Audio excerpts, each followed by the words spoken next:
They couldn't destroy your gift, so they tried to assassinate your name. You might not realize it yet, but the most dangerous warfare isn't fought with weapons, it's fought with whispers. The most vicious attacks don't happen in daylight, they unfold in conversations where you're not invited. Smear campaigns are spiritual assassinations disguised as concern. When you're a chosen one, the attacks don't begin when you do something wrong, they begin when you do something right. Let's pause for a fact. Psychological studies show that lies travel 6 times faster than the truth, especially when the truth is inconvenient and the lie is deliciously scandalous. Imagine being someone whose very existence exposes darkness. Now imagine how quickly they'll move to shut you down. This isn't mere gossip or petty jealousy. This is a full-blown coordinated takedown, one that unravels slowly, publicly, and sometimes even politely. But here's the spoiler. It ends badly for them. Why? Because they didn't count on one thing. You were built with something they can't fabricate or erase. Divine receipts. Before we dive into the spiritual DNA of why this smear campaign was so vile and why its conclusion will be brutal, not for you, but for them. Let me say, if pettiness were a profession, some of your enemies would have PhDs and LinkedIn endorsements by now. But don't worry, this isn't just a message, it's a mirror. By the end, you'll understand why being misunderstood was the universe's way of protecting what they were never qualified to perceive. Let's go deeper. 1. They fabricated a villain because they couldn't survive a mirror. That's the real story. You didn't hurt them, betray them, or even compete with them. You simply showed up fully, clear, gifted, and unbothered, and that alone was enough to trigger their storm. Most people are comfortable as long as you doubt yourself. They can tolerate you shrinking, questioning, and playing small. But the moment you stand in your truth, the moment you stop performing humility to make others feel tall, that's when they panic. Not because you've changed, but because your confidence reflects everything they've been running from. You became a mirror they never asked for. Your presence, not your arrogance, exposed their insecurity. Your glow, not an attack, unsettled their darkness. Your peace, not a declaration of war, screamed louder than their chaos. They couldn't handle it.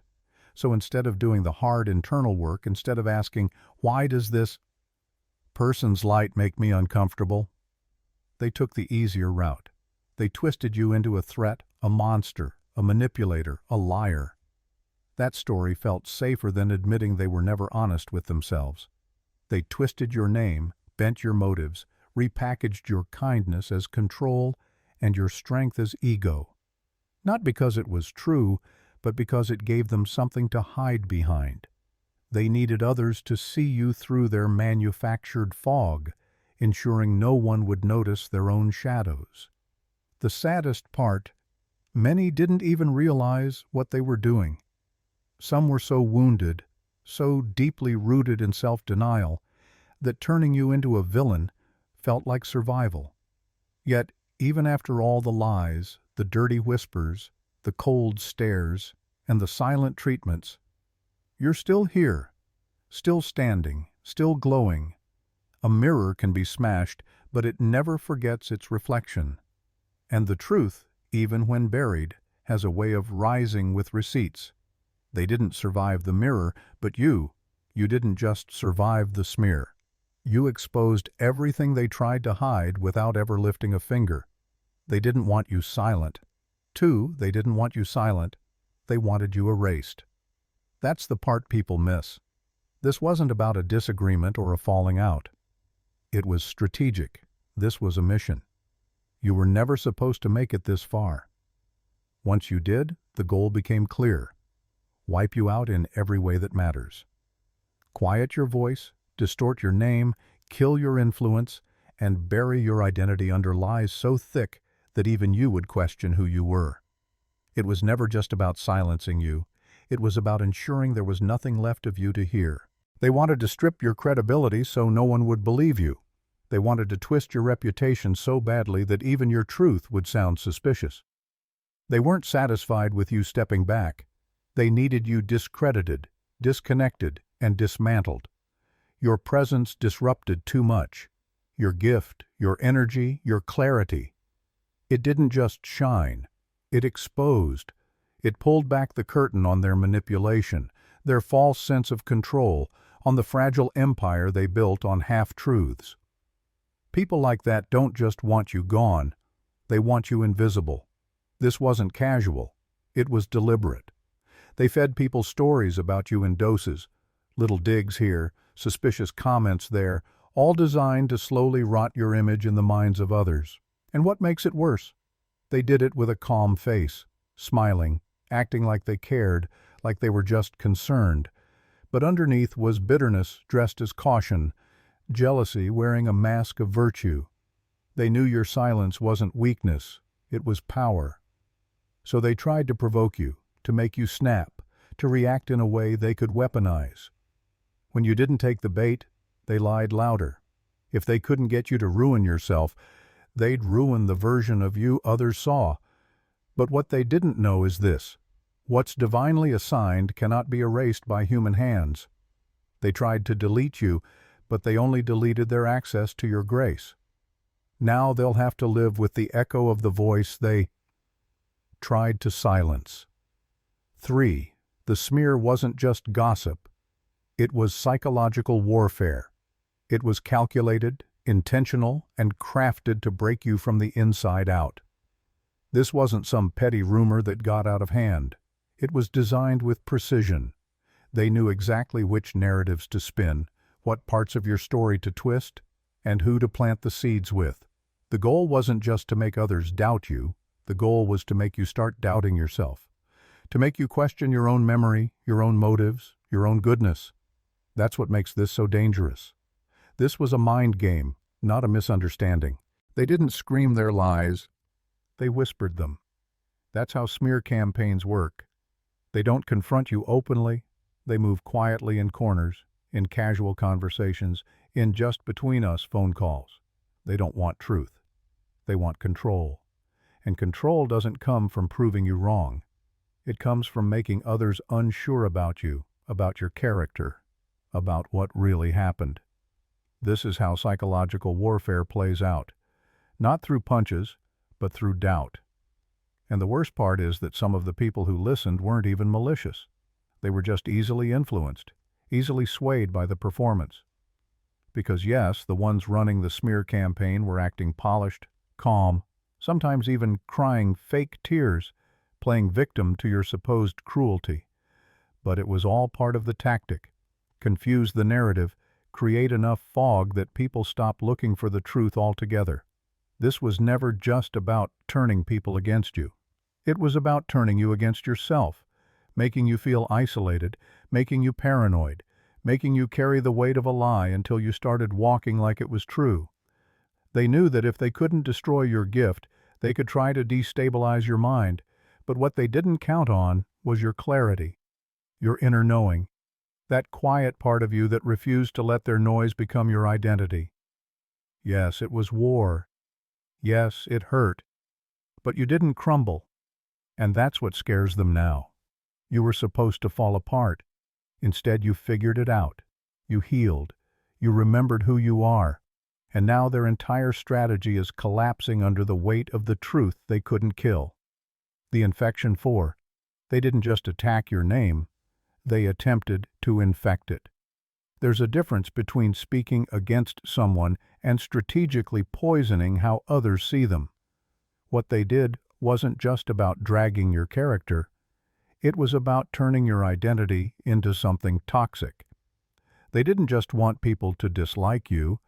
They wanted people to fear being connected to you, to second-guess your worth, your heart, your story, to see you as a walking red flag based on lies dressed up as facts. This wasn't random hate. This was reputation warfare. They treated your name like something contagious, as if associating with you would cost people their credibility or comfort. So they planted suspicion. They used words like, "be careful," and "just watch." never directly accusing you, but always implying danger, because suggestion is more powerful than slander. A flat-out lie can be dismissed, but a well-placed doubt that sticks, that spreads, and that's what they wanted for your name, to be met with raised eyebrows and side eyes instead of trust and respect. It was subtle at first, then it became consistent. They repeated things often enough that people started repeating them too, even if they didn't know the full story.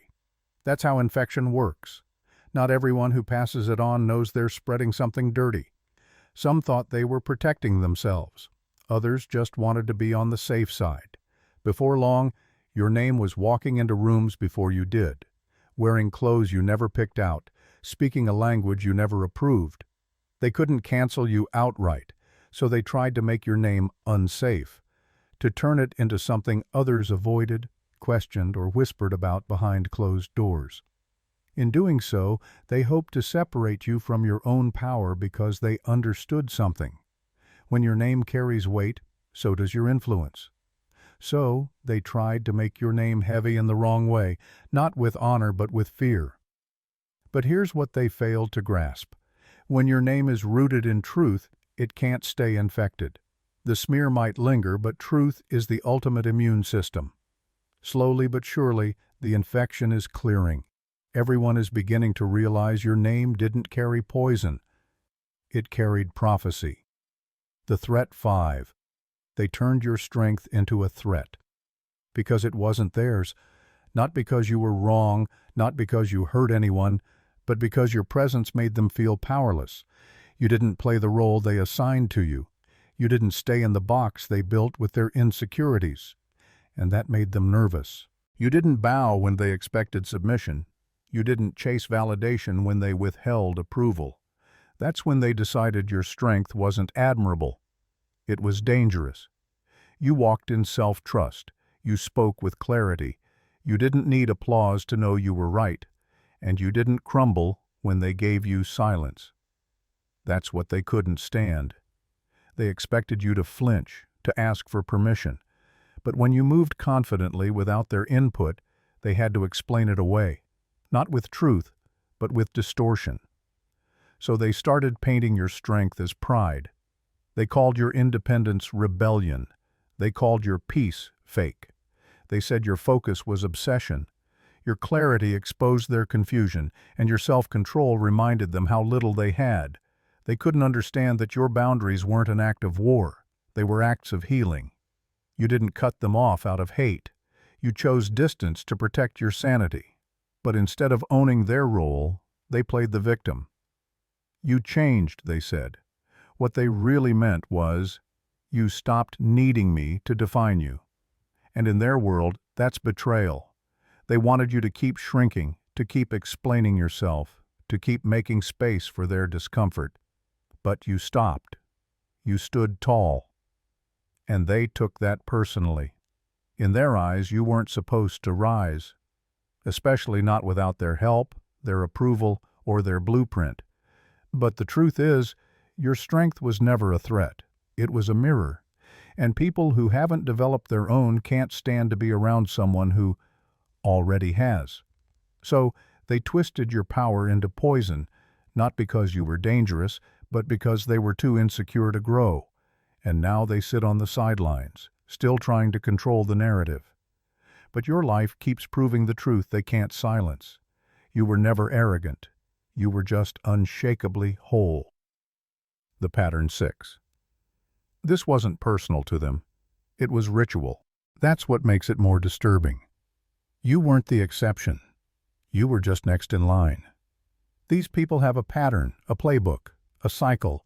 They repeat every time someone walks in with too much light, too much truth, too much presence. They find someone gifted, different, clear. And they circle like vultures. Not because that person did anything wrong, but because they did what others wouldn't dare. Be authentic without apology. And that's a threat to people who build their identities on performance. You were never the only one they've targeted. You were just the one they couldn't fully contain. That's why it got so vicious. Others bent under the pressure. played small, begged to be accepted back into their sick little circle. But you didn't. You stood tall, confused, but unbroken. And that's what exposed them. That's why it felt like overkill.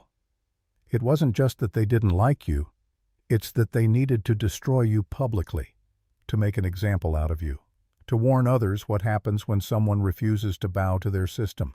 They've done this to people before. But not people like you. Not someone with a soul too loud to smother and a calling too real to fake. You weren't just a nuisance to them. You were a disruption to their spiritual ecosystem. Your purity unsettled their poison. Your refusal to gossip made their manipulation louder. Your emotional honesty highlighted their games. So the same pattern kicked in. Isolate, discredit, distort, exile. It's not personal to them because they're not even conscious of what they're doing anymore. They've normalized it. Tearing down people of substance is their way of feeling significant.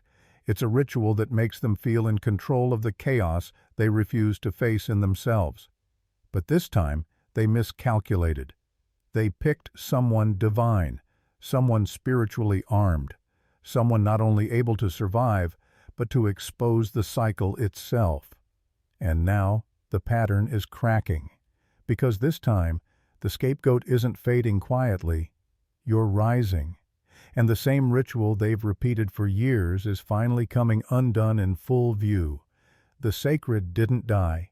It awakened, disguised as concern. 7. They wanted a public execution disguised as concern. That was the whole strategy. They didn't show up in anger. They showed up in performance. Soft voices, tilted heads, worried tones. I'm just saying this because I care. I don't want to start anything, but people should know. It looked like concern. It sounded like compassion. But it was pure sabotage dressed in Sunday manners. They never said things directly. They implied. They never outright attacked. They suggested. And in that space of carefully placed hints, they created an image of you that was more damaging than any open insult. What they were really doing was grooming people to fear you, to question your motives, to see you as unstable, manipulative, or secretly dangerous, all while pretending to protect everyone else. They wanted it to look like they were saving the community from you. But what they were really doing was orchestrating your takedown without getting their hands dirty.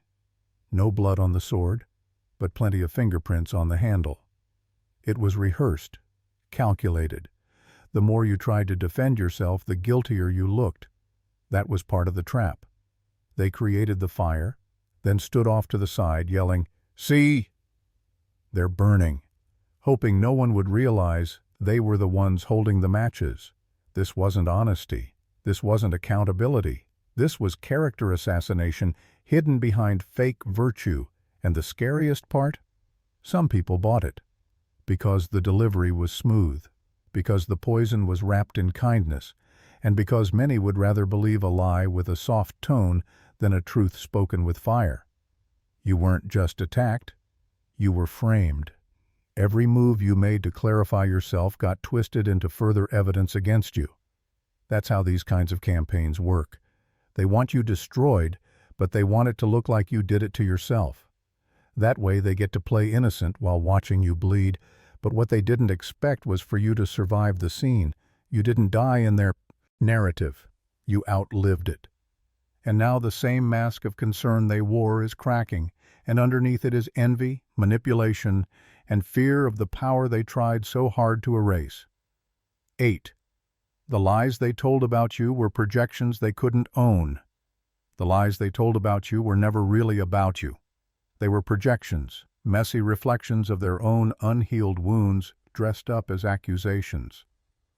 Every insult, every twisted version of your truth, every passive-aggressive jab was them speaking about themselves without realizing it. They weren't describing your character. They were revealing their own.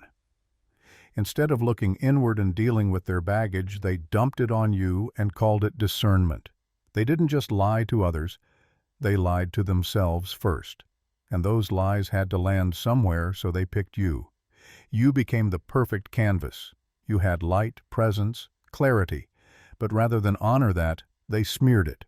Not because you were dark, but because they were, and they couldn't stand the contrast. Your peace was a mirror to their chaos. Your authenticity exposed their pretending. Your healing made their dysfunction louder, so they had to distort you to feel balanced. And here's the worst part. They started to believe the lies themselves. The brain can't hold too much contradiction. So when they saw your goodness but couldn't stand it, their mind rewrote the story to make themselves feel better. She's not kind, she's manipulative. He's not confident, he's arrogant. They're not growing, they're changing for the worse. Lies became their truth because truth made them feel too small. But no matter how much they tried to repaint you, it didn't change the fact that it was their mess on your portrait. And people eventually noticed the brushstrokes never matched your reality, your energy, your actions, your heart. Nothing aligned with their words because truth carries its own frequency, and lies, no matter how many times they're repeated, can't hold that vibration for long. What they did wasn't just defamation. It was deflection. They needed somewhere to project their shadows, so they sculpted a false version of you and taught others to react to that illusion instead of your truth. But the mirage is fading. Slowly, steadily, the real story is emerging. People are beginning to see that you were never the villain. You were the vessel. Their narrative was never about your darkness. It was about their fear of facing their own.